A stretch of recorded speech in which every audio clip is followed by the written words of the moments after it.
አስብበታል አስብበታል ይላል እንዴ? ምንድነው የሚያስብበት? ወደዛ ግብቶ እኔም በተገላገልኩ። እስኪ በእናትሽ እንደ ድሮዋችን አባሮሽ እንጮት። ይሄ ሰው የጤና የለውም እንዴ? ምን አባቱ ነው በዚህ እድሜው አባሮሽ ምናምን እያለ የሚጃጃል? አይ እንዴ አባሮሽ እንኳን አይሆንም። እኔ እንደ ድሮ መሮጥ አልችልም። ባይሆን በቃ ደስቶ ፊንገር እንጮት። እሺ ግን በቅጣት ይሁን እስማማለሁ። ምንድነው ባኑ የምትቀጣቲ? እናቱን ልበለው እንዴ? እኔ አልሰማሽም።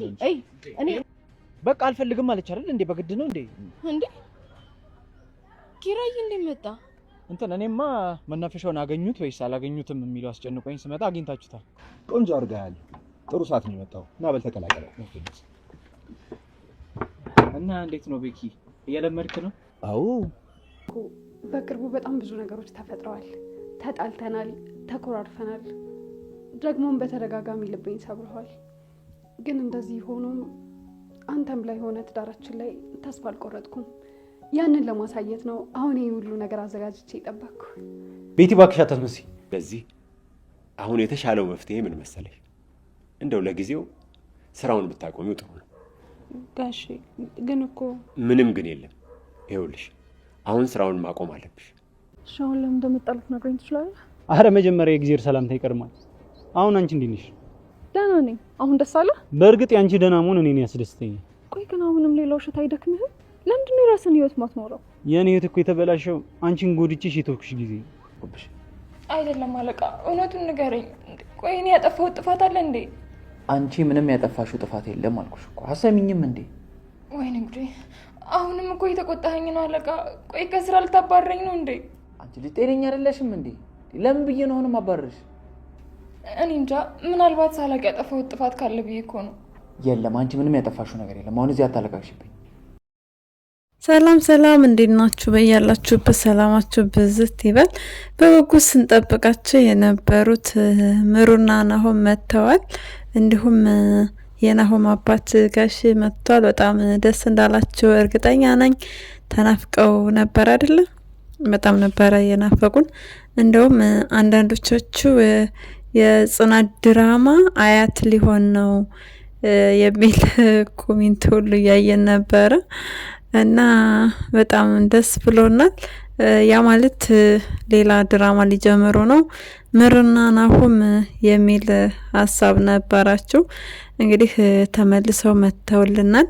በጣም ነው ደስ ያለን። እንደወደዳችሁት መመለሳቸውን ተስፋ እናረጋለን። እንግዲህ የኪራይ ቅናትን በሌላ በኩል በጣም በቃ ፈታ ያረጋችሁ እንደሆነ እናምናለን። አቤት ቅናት! ከሚስቱ ጎን የተቀመጠውን ሰውዬ እንግዲህ ሚስቱን አስነስቶ በሷ ቦታ ላይ እሱ እስከ መቀመጥ የደረሰ እንደዚሁም መንገድ ለመንገድ ከአንድም ሁለት መከታተል። አረ ጽናት ተይ እንጂ ልጁ ስራውን ይስራበት።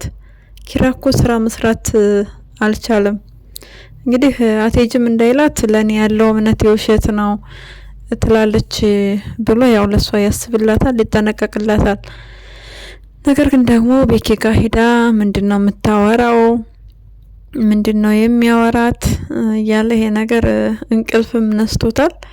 አሁን ላይ ደግሞ ስራውንም መስራት አልቻለም። ስለዚህ ቤኪ የተባልክ ሰውዬ እንግዲህ ቀይ ሚስት ማግባት የለብህም፣ ጠይም ሴት እንድታገባ ነው ኪራ የፈለገው።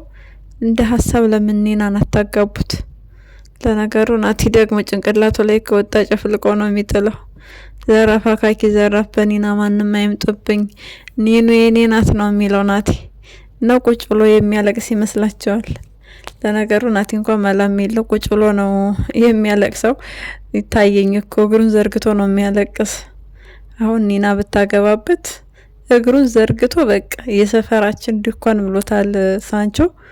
እንግዲህ እንደተባለው እግሩን ዘርግቶ ከማልቀስ ውጭ ምንም የሚያደርገው ነገር የለም። ነገር ግን ቤኪ ከተቀመጠብህ የውጭ ፍልቅ ብለህ ነው የምትቀረው እዛው። ስለዚህ ጠይም ሴት እንዳገባ ነው የተፈቀደለት። ቀይ ሴት ብሎ ቤኪ ምርጫውን ሲናገር ኧረ በቃ እንዴት ዘራፍ እንዴት ብሎ አለ ኪራ። አቤት ቅናት! ቅናት ግን ደስ ይላል እንዴ! ቅናት እንዴት ነው? አብዛኞቻችሁ ባሎቻችሁ ሲቀኑ እንደምትወዱ ያው ግልጽ ነው። ነገር ግን ቅናት ጥሩ አይደለም። ቅናት ብዙ ነገር ነው የሚያበላሸው። ቤት መውጣት ፈልጋችሁ ቤት እንዳትወጡ በባሎቻችሁ ታግታችሁና ተከልክላችሁ እንድትኖሩ የሚያደርገው ቅናት ነው። ስለዚህ ቅናትን ልናበረታታና ልንወድ አይገባም። እንደዚሁም ደግሞ ስራ ራሱ መስራት ብንፈልግ በጭራሽ ከማንኛውም ሰው ጋራ ተገናኝተን ስራችን እንዳንሰራ ያግደናል ማለት ነው። ስለዚህ ቅናትን መደገፍ የለብንም። በመጠኑ ሳይበዛ ትንሽ ምንም ችግር የለውም። ነገር ግን የገነነ ቅናት ካለ በጣም ከባድ ነው እንደኔ እይታ። እናንተ ደግሞ እስኪ ኮሜንት ላይ ጥሩ ነው ወይስ ጥሩ አይደለም የሚለውን ኮሜንት ላይ ሀሳባችሁን ግለጹልን። እንግዲህ በሌላ በኩል ደግሞ ቤቲና ሄኖክ ፍቅራቸውን እያፋፋሙት ይገኛሉ። ኪያም ባጠገባቸው እያንዣበበች ነው። ቤቲም ከመሰለል ወደ ኋላ አላለችም። ኪያ ምን አለ ስብስብ ብርፍ ብለሽ ብትቀመጭ። ሄኖክ እሷ ጋር ሲሄድ ያው የምትመልስለት መልስ ጥሩ አይደለም። ሄኖክ ሲቀር ደግሞ ይናፍቃታል። ቢሮ እንኳ ሆና ራሱ የምታስበው ስለሱ ነው። ስራዋን መስራት አልቻለችም። እንግዲህ ጓደኞቿ ሀኒና ኤድን ደግሞ ስለ ሄኖክ ሲያነሱባት እንባ ከርየው ተላለይ። ይሄ ጥሩ ጸባይ ስላልሆነ ከዚህ ነገር ብትስተካከይ መልካም ነው። ወይዘሪት ኪያ ጠበቃ ዮሴፍ እንዳፈቀረሽ እያወቅሽ ከመጀመሪያውም ጀምሮ ንግግሩ ኪያ እኔና አንቺ እኮ በወንድምሽ ጉዳይ ብቻ አይደለም እያለ ሲላት እያንዳንዱ ነገር እያወቀች እንዳላወቀች እየገባት እንዳልገባችው ነው። እሱ ጋም ቢሆን ሄድ መጣ እያለች ነው። ሲተዋት ትቀርባለች፣ ሲቀርባት ደግሞ ትሸሻለች አይነት ነገር ነው የምታሳየው። እና በጣም ስለተጎዳው በጣም ስለጎዳ ሄኖክ በቃ ትላንት ተጎድቼ ቁስል ላይ ነኝ። አሁን ላይ ምንም ማሰብ አልችልም። አቤት ኪያ ግን ትልቅ ስበብና ምክንያት ያገኘሽ መስሎሻል። ነገር ግን በጣም እየተሸወርሽ ነው ያለሽው። በሌላ በኩል ቤቲ አትፋታው፣ እሱንም አትፋታውም፣ እሷንም አትፋታትም። ከቤቲ ጋር መነካካት ማለት ምን ማለት እንደሆነ እንግዲህ ጽናትና ኪራ መመስከር ይችላሉ። በጣም መጥፎ በቃ እባብ ልክ እንዴት ነው አፈር እየላስ እንደሚነሳው እሷም ቤቲ ማለት ልክ እንደዛ ነች። አሁን ላይ ሄኖክ ላይ እያደረገች ያለችው ነገር ትክክል አይደለም። ምክንያቱም ፍቅሯን ሊቀበላ ስላልቻለ በፍቅር እንኖር ይቅርታ እያለች ደጋግማ ብትጠይቀውም በጭራሽ ትላንትና ተኩሶሽ ልገል ነበረ ብሎ እምቢ ስላላት በዛ ተናዳለች። ስለተናደደች ይባስ ክፉ እንዲሆን ነው የምታረገው ብላ በይፋ ነው የተናገረችው። ስለዚህ አሁን ላይ የምታደርግ እንግዲህ የበቀል ዱላዋን ነው የምትወረውረው። የመጀመሪያውን የበቀል ዱላ ሄኖክ ላይ አሳርፋለች። በደካማ ጎን ገብታ ቤቷን ፏርጋ ሻማዋን ለኩሳ አበባዋን ጎዝጉዛ አስቡት፣ ብልጥ ሴት ማለት ነው። እንግዲህ ይችን ጠጣ እያለች ስትሰጠው እሱ ደግሞ ወንዶች ግን እንዴት ነው ወንዶች፣ እኔ ዛሬ ለወንዶች ጥያቄ አለኝ። እንዴት ነው መጠጥ ጋር በቃ ያላችሁ ፍቅር፣ መጠጥ ጋር ያላችሁ ፍቅር እንዴት ነው? እንደ መጠጥ ግን ሚስቶቻችሁን ትወዳላችሁ? እኔ በጣም የእውነት እየገረማችሁኝ ነው። ይችን ጠጣ እያለች ስትሰጠው ጥጥት፣ ይችን ጠጣ ጥጥት። እንግዲህ አስቡት፣ ነገ እሷ ናት ብሎ በህይወቱ ላይ ለሚፈጠረው ችግር እሷን ጥፋተኛ ተጠያቂ ሊያደርግ ነው። አንደኛ አለመቀመጥ ይችላል። ሁለተኛ ነገር ደግሞ በቃ አለመጠጣት፣ መሸሽ፣ ወደ መኝታ ክፍሉ ገብቶ በሩን ዘግቶ ትኝት ቢል ምን ችግር አለው?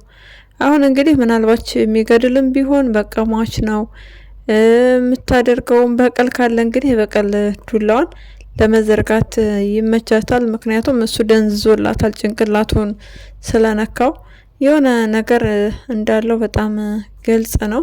አንደኛ ነገር ስትቀደው እሱ እያየ አይደለም፣ ተቀርቶ ምናምን ሁሉ ነው የጠበቀው።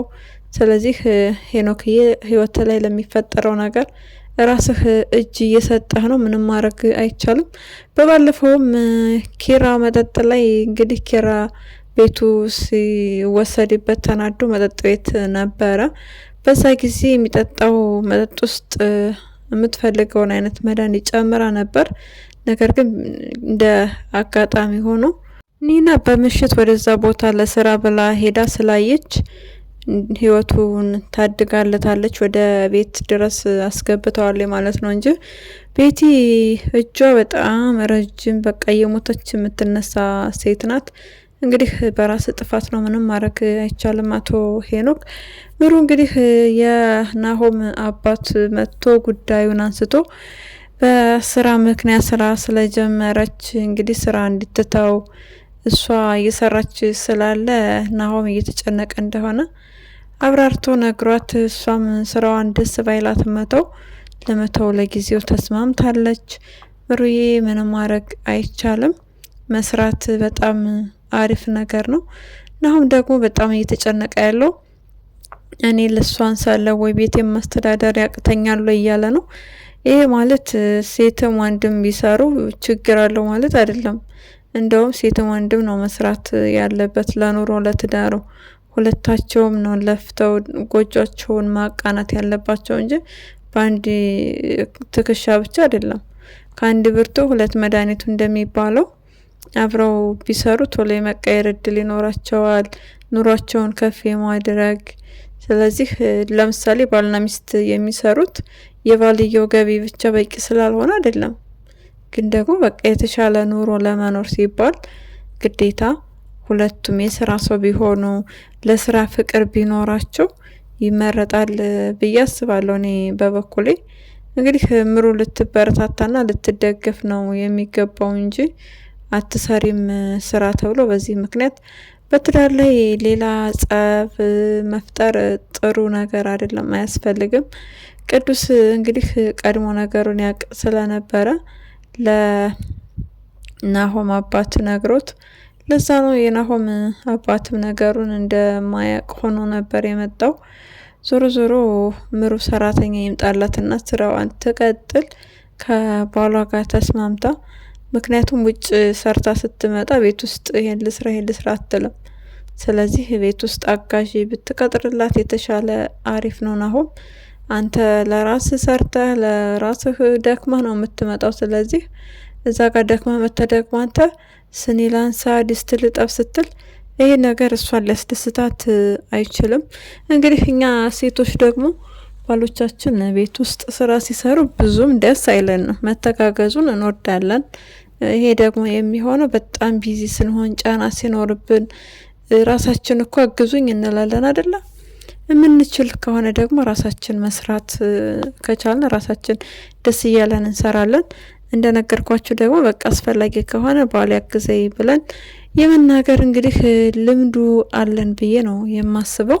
እናትህ አለምዬ ካየች ከባድ ነው። ናሆማ ስኒ ስታነሳ ድስት ስታጥብ የሆነ ነገር ስታደርግ ብታይህ አለምዬ ለምሩ ጠላት አፈራ ማለት ነው በገዛጅ። ስለዚህ አንተም ክፍተትና ስህተት ባትፈልግ አሪፍ ነው። ቤተሰብ ደግሞ በማንኛው ቀንና ሰዓት ይመጣሉ። ስለዚህ ማንም ሰው አያየኝም፣ ቤተሰቦች ቢያዩ ችግር አይፈጠርም ብለህ ማሰብ የለብህም። ምክንያቱም የምታስበው ምሩ የውጭ ስራ እየሰራች ናሆም የቤቱን ስራ እየሰራ እንደሆነ የቤት እመቤት እንደሆነ ልጇ እንደዛ አርጋ ነው ልታስብ የምትችለው። እንግዲህ አለምዬ ልጅ ከወለደች በኋላ ምሩ ከሰርጉ በኋላ አልታየችም። ምን አይነት አስተያየት ምን አይነት አመለካከት ነው ያላት ለምሩ? ተቀየረች ወደደቻት ወይ የሚለውን አላየንም፣ ማየት እንፈልጋለን። በእርግጠኛነት ትቀየራለች። እሌኒም አለች። እሌኒም አትራቂ የልጃችን ልጅ እያመጣሽ አሳይን ተብላለች። እሌኒን እንግዲህ ምሩ ነች በድብድብም በፍቅርም በምንም ልትቀይራት የቻለችው። ስለዚህ ከዛ በኋላ ከሰርጉ በኋላ አልታየችም። ባሏን ያው የልጅ አባቷን ደግሳ ነው የዳረችው። አለምዬ ወስዳ ቤቷ ስራ እንዲሰሩ አድርጋለች ከሀዌ ጋር። በጣም የሚገርም አጋጣሚ ነው። ምሩ እንግዲህ ብዙ ነገር አርጋታለች። እሌኒ ጥሩ ሰው አልነበረችም። ምሩን ብዙ ጊዜ ያስለቅሳታለች፣ ብዙ ጊዜ ያሳማታለች። እንግዲህ ዞሮ ዞሮ ፍቅር ያሸንፋል። በፍቅር ስለተመለሰች ደስ ብሎናል። የናሆም ልጅ እንዲሁም ምሩን በጣም ነው የምትወዳት። እሷ መታ ከአባቷ ጋር ብታድግ የአባት ፍቅር ብታገኝ እንደውም ከእሌኒ ይልቅስ ምሩ ፍቅር ትሰጣታለች። ስለዚህ አሁን ደግሞ ሌላ እህት ስለተወለደችላት አብረው ቢያርጉ መልካም ነው ባይነን። ኒና እንግዲህ ወደ ናቲ አልተመለሰችም ገና። የኪራን እግር እኔ አሽቼ አዳንኩት ብላ በጣም ደስ ብሏት እልል እያለች ነው። እልል ራሷን እያደነቀች ራሷን እያመሰገነች ደግ አረግሽ ኒናዬ፣ ከራስ በላይ ንፋስ። እንግዲህ የኪራ ተንኮል ተጋልጧል። ምንም ማድረግ አይቻልም። ደግሞ እኮ ለእኔ በነገርክ ታዲያ በጆሮዬ ትለዋለች። አንቺማ ከሰማሽ በቃ ንፋስ ወሰደው፣ ተዳረሰ ሰፈሩ መንደሩ። አቤት ኒና፣ አንቺ እኮ ወሬ አትቆጥቢም። ስለዚህ አለመናገሩ ኪራ በጊዜው ትክክል ነው። እንኳንም አልሰማሽ። አሁን ላይ ለአባባ በእውቀቱ ነግራቸው አባባ በእውቀቱም ፈገግ ብለዋል። በጣም ደስ የሚሉ ፋሚሊ ናቸው። ለዛሬ ያስንላችሁ ቪዲዮ ይህንን ይመስላል። በሌላ ቪዲዮ እስክንገናኝ መልካም ጊዜ እንዲሆንላችሁ ተመኘን። ለቻናላችን አዲስ ከሆናችሁ ሰብስክራይብ፣ ላይክ እንዲሁም ሼር በማድረግ ቤተሰብ ሆኑ። ሀሳብና አስተያየታችሁን ኮሜንት ላይ ጻፉልን። እናመሰግናለን።